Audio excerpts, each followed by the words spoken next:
எல்லாத்துக்கும் கருணாநிதி பேரு செம்மொழி ஐயா கருணாநிதி அவர்கள் பூங்கா எடுத்தவனை செம்மொழி பூங்காவுக்கு ஏத்த மாதிரி அவர் பேரை விட்டா வேற பேரு நிறுவுகிறீர்கள். பெரியாரை தந்தை என்று சொல்லும் போதும் தமிழர் தலைவர் என்று சொல்லும் போதும் தலையாட்டி கொண்டிருந்த தமிழ் சமூகம் இன்னைக்கு ஐயா கருணாநிதி அவர்களை தமிழர் கடவுள் தமிழ் கடவுள் என்று சொல்லும் போதும் தலையாட்டி கொண்டிருக்கு. இது மாதிரி ஒரு கேவலம் 5 முறை எங்களை ஆண்டவர், அதனால் அவர் தான் எங்களுக்கு ஆண்டவர் என்று சொல்வதை சகித்துக் கொண்டிருக்கிற மானங்கட்ட கூட்டமா மாறிக்கொண்டிருக்கு. அன்னைக்கே தலையாட்டாம நிமிந்து யார் யா தந்தை யார் யா தலைவர்னு கேட்டிருந்தா இவன் பேசிருப்பாங்களா? அன்னைக்கு இந்த விளையாட்டுலாம் வச்சு கூட சும்மா சமூக நீதி அரசு விடுதிகளை சமூக நீதி விடுதிகள் அழைக்கப்படும் முதலமைச்சர் சொல்லியிருக்காரு. சமூக நீதினா முதல்ல என்னன்னு விளக்கி சொல்லிட்டு அப்புறம் சமூக நீதி விடுதிகள் என்று அழைப்பதுல எங்களுக்கு ஒரு இது இல்ல. ஒரே வீட்டுக்குள்ள 2 முதன்மை அமைச்சர், முதல்வர் துணை முதல்வர் 2 பேரும் ஒரே வீட்டுக்குள்ள. அவங்க அப்பா ஐயா கருணாநிதி இருக்கும்போது இவர் துணை முதல்வர், இவர் முதல்வரா இருக்கும்போது மகன் துணை முதல்வர். இது என்ன சமூக நீதி?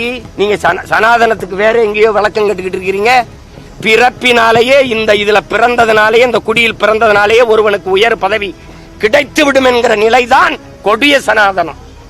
வீட்டுக்குள்ள சனாதனத்தை வச்சுக்கிட்டு ரோட்ல நாட்டுல வந்து ஒழிக்கிறேன்னா யாரைய மாத்துறது? அதெல்லாம் எங்க தாத்தன் பாட்டன் எங்க அப்பன் பெரியப்பன் காலத்துல போயிடுச்சு. ரட்டமலை சீனிவாசனின் அயோத்தியாச பண்டிதர் MC ராஜா போன்ற பெருமக்களின் பேரனும் பேத்தியும் கிளர்ந்தெழுகிற காலம் இது. இந்த விளையாட்டுலாம் வச்சு கூட சும்மா சமூக நீதி. இந்த நாட்டுல எண்ணற்ற பெரியவர்கள், எங்க தாத்தா விட கல்வியாளர் இருக்கானடா இந்த நாட்டுல. அவன் பேர் ஏன் ஒரு கல்விக்கூடத்துக்கு ஒரு இதுக்கு இருக்கா, ஒரு கல்லூரிக்கு இருக்கா? எதுக்கு ஏன் இல்ல? எல்லாத்துக்கும் கருணாநிதி பேரு செம்மொழி பூங்கா. செம்மொழி ஐயா கருணாநிதி அவர்கள் பூங்கா எடுத்தவனை செம்மொழி பூங்காவுக்கு ஏத்த மாதிரி என்னது?